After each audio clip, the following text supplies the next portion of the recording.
Selamat siang Pak Jendri dan teman-teman. Kami di sini dari kelompok 6 yang beranggotakan Aulia Septiani dan saya sendiri Yuli Charni akan mempresentasikan tugas UTS kami dengan materi sistem rangka pada manusia. Next slide.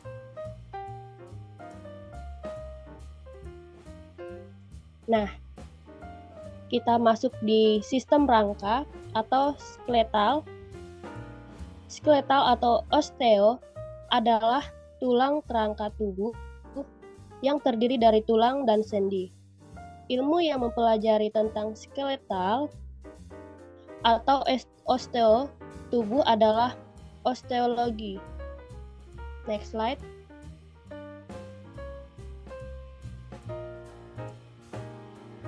Nah, kita masuk di dalam tulang.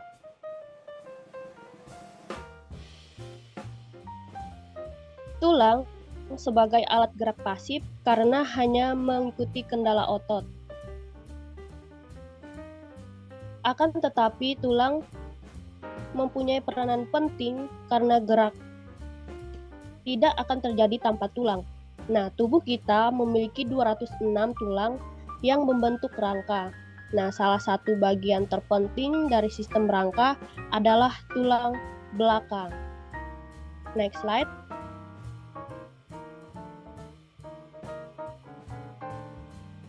Nah, di sini kita masuk dalam fungsi tulang. Yang pertama itu membentuk tubuh, yaitu memberikan bentuk pada bangunan tubuh karena sifat tulang yang keras dan tidak dapat berubah bentuk.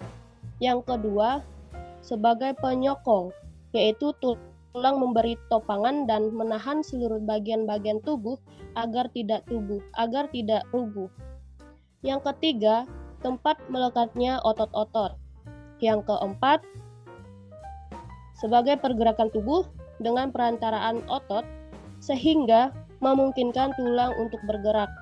Yang kelima, berisi dan melindungi sumsum tulang merah yang merupakan salah satu jaringan pembentuk darah. Yang keenam, sebagai perlindungan, yaitu melindungi organ-organ internal dari trauma mekanis. Dan yang terakhir, yang ketujuh itu ada hemopoiesis, yaitu tempat pembuatan sel darah terutama membentuk eritosit atau sel darah merah dan leukosit di dalam sumsum tulang. Next slide. Nah, kita masuk dalam tulang rawan, di mana tulang rawan ini terbagi menjadi 3. Yang pertama itu tulang rawan hyaline. Bersifat kuat dan elastis, terdapat pada ujung tulang pipa. Yang kedua, tulang rawan fibrosa itu memperdalam rongga dari cawan-cawan atau tulang panggul dan rongga glenoid dan skapula. Yang ketiga, tulang rawan elastik. Terdapat dalam daun telinga, epiglotis, dan faring. Nah, proses pembentukan tulang telah bermula sejak umur embrio 6-7 minggu dan berlangsung sampai dewasa. Next slide.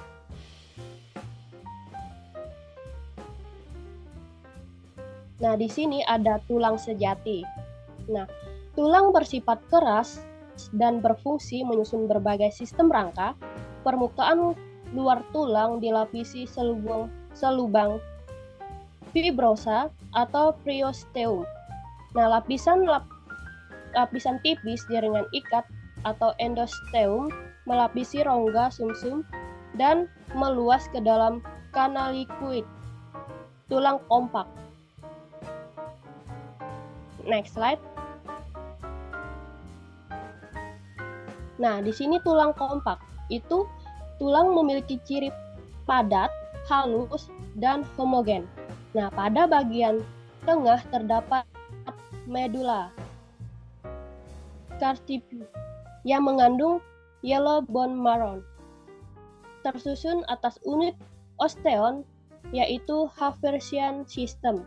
Nah, pada pusat osteon mengandung saluran Subhavesian Canal, tempat pembuluh darah dan sifat yang dikelilingi oleh lapisan konsentrik atau lamellae. Next slide. Slide ini akan dibacakan oleh teman saya, Au. Saya persilahkan. Baik, terima kasih Yuli atas kesempatannya. Selanjutnya adalah tulang spongiova. Tulang ini tersusun atas honeycomb network yang disebut trabecula. Struktur tersebut menyebabkan tulang dapat menahan tekanan. Rongga antara trabecula berisi red bone marrow yang mengandung pembuluh darah yang memberi nutrisi pada tulang. Contohnya yaitu tulang pelvis, tulang rusuk, tulang belakang, tulang tengkorak, dan pada ujung tulang lengan dan paha. Bentuk-bentuk tulang. Pertama, tulang tidak beraturan atau ossa irregular, yaitu tulang dengan bentuk yang tak tentu. Contohnya os vertebrae, yaitu tulang belakang. Yang kedua, tulang pipa atau ossa lokal, yaitu tulang yang ukuran panjangnya terbesar. Contohnya yaitu os humerus dan os femur. Yang ketiga, tulang pipi atau ossa plana, yaitu tulang yang ukurannya lebar. Contohnya yaitu os scapula atau tulang tengkorak, tulang balikat, dan tulang rusuk. Yang keempat, tulang pendek atau ossa brevia, yaitu tulang yang ukurannya pendek. Contohnya yaitu tulang yang terdapat pada pangkal kaki, pangkal lengan, dan ruas-ruas tulang belakang. Yang kelima, tulang sesamoid. Tulang sesamoid adalah sebuah tulang yang terletak di sekitar persendian atau otot. Istilah ini berasal dari kata bahasa Latin yaitu sesamum yang berarti wijen. Sel penyusun tulang. Tulang tersusun atas sel osteobas, osteosit, dan osteoklas. Osteobas merupakan sel tulang muda yang menghasilkan jaringan osteosit dan mengkresikan fosfatase dalam pengendapan kalsium dan fosfat ke dalam matriks tulang. Osteosit yaitu sel-sel tulang dewasa yang bertindak sebagai lintasan untuk pertukaran kimiawi melalui tulang yang padat. Dan yang terakhir, osteoklas yaitu sel-sel yang dapat mengabsorpsi mineral dan matriks tulang. Sendi. Hubungan antar tulang disebut artikulasi. Agar artikulasi dapat bergerak, diperuntukkan struktur khusus yang disebut sendi. Dengan adanya sendi ini, membantu mempermudah gerakan. Sendi yang menyusun kerangka manusia terdapat di beberapa tempat. Terdapat 3 jenis hubungan antar tulang, yaitu sinartrosis, amiartosis, dan diartosis. Sinartosis disebut juga dengan sendi mati, yaitu hubungan antara dua tulang yang tidak dapat digerakkan sama sekali. Strukturnya terdiri atas fibrosa. Dijumpai pada hubungan tulang pada tulang-tulang tengkorak yang disebut suture atau sutura. Bisa dilihat di gambar di bawah ini. Selanjutnya amfiartosis disebut juga dengan sendi kaku, yaitu hubungan antara dua tulang yang dapat digerakkan secara terbatas. Dijumpai pada ruas-ruas tulang belakang, ruas tulang rusuk, dan ruas tulang belakang. Contohnya pada gambar. Dan yang terakhir, diartosis disebut juga dengan sendi hidup, yaitu hubungan antara dua tulang yang dapat digerakkan secara leluasa atau tidak terbatas. Terdiri dari struktur sinovial, contohnya yaitu sendi peluru, sendi yang terdapat di tangan dengan bahu, sendi engsel atau siku, sendi putar di kepala dan leher, dan yang terakhir sendi pelana yang ada di jempol atau ibu jari.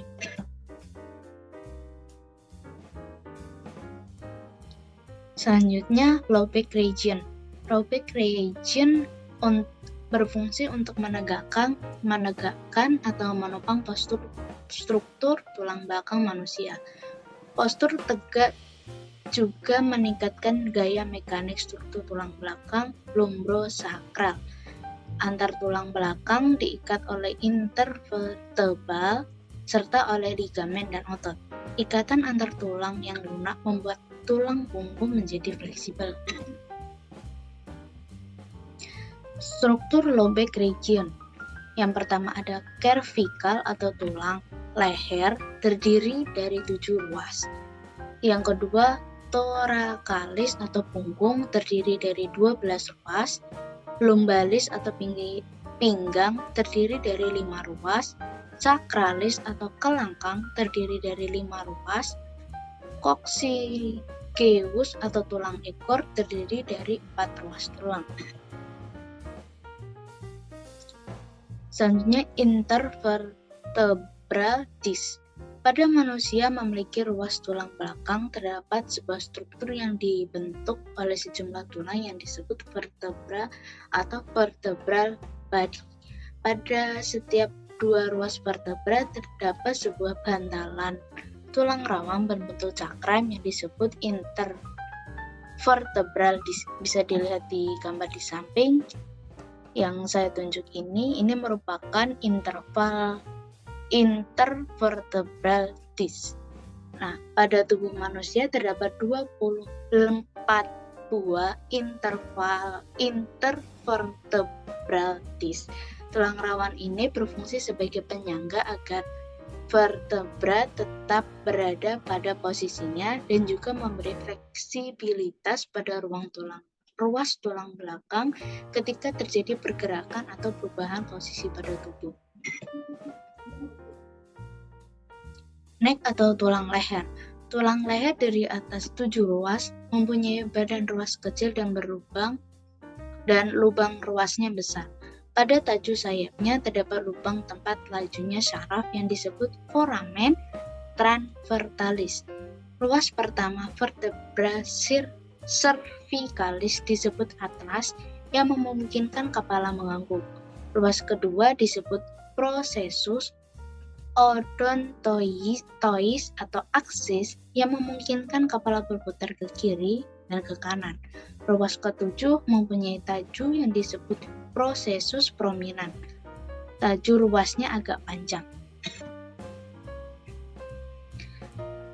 Selanjutnya elbow atau siku. Elbow atau siku adalah suatu titik yang sangat kompleks di mana terdapat 3 tulang, yaitu humerus, radius, dan ulna. Ketiga tulang tersebut bekerja secara bersama-sama dalam suatu gerakan fleksi, ekstensi, dan rotasi. Selanjutnya ada shoulder atau bahu, terdiri atas clavikula atau tulang selangkah, merupakan tulang berbentuk lengkung yang menghubungkan lengan atas dengan batang tubuh.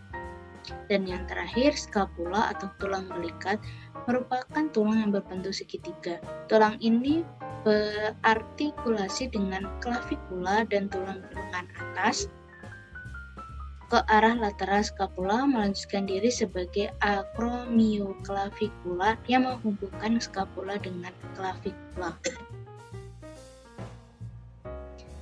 Berikut referensi yang kami gunakan dalam membuat presentasi kali ini. Selanjutnya saya berikan ke Yuli. Baik, sekian hasil dari presentasi kami kelompok 6. Bila ada kata-kata yang salah, kami minta maaf dan terima kasih.